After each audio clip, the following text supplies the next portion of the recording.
Peggy 18.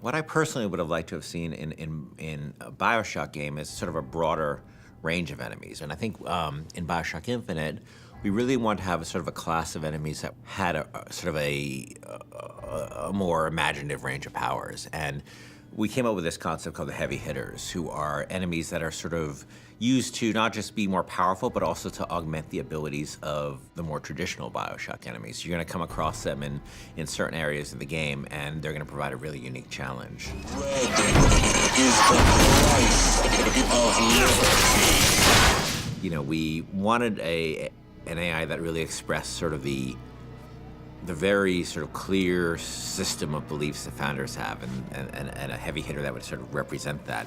And the Motorized Patriot is sort of the embodiment of that. And they came up with this idea of this creepily motorized, like Hall of Presidents animatronic George Washington. It was specifically the face, specifically this weird, like, porcelain child dolls, you know, poor rendering of George Washington.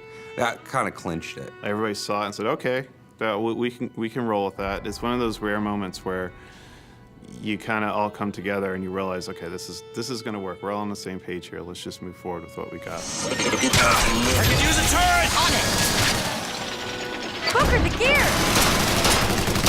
So the Motorized Patriot, a couple of things make him really special besides the aesthetic of him. One is that he's, unlike most of the enemies, he's completely fearless.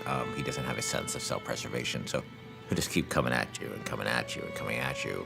You know, despite the fact that you face many different kinds of enemies in this game, you clearly can't reason with this one. He's just gonna keep coming forever, you know? He is sort of a clockwork Terminator. The other cool thing about him, he's got this Gatling gun called a peppermill. But once you destroy the Patriot, Booker can actually go pick up the peppermill and actually use it as a heavy weapon. And that's the only place he can get it, was from a destroyed Motorized Patriot.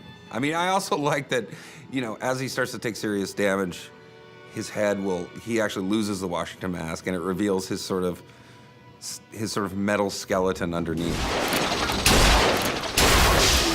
The thing I like most about this guy is that I think he's pretty readable as what he does. You know, he's a fairly simple guy. He's not a Swiss Army knife. He's a guy with a big gun, and I think that reads pretty well. He's got this incredible sense of heaviness.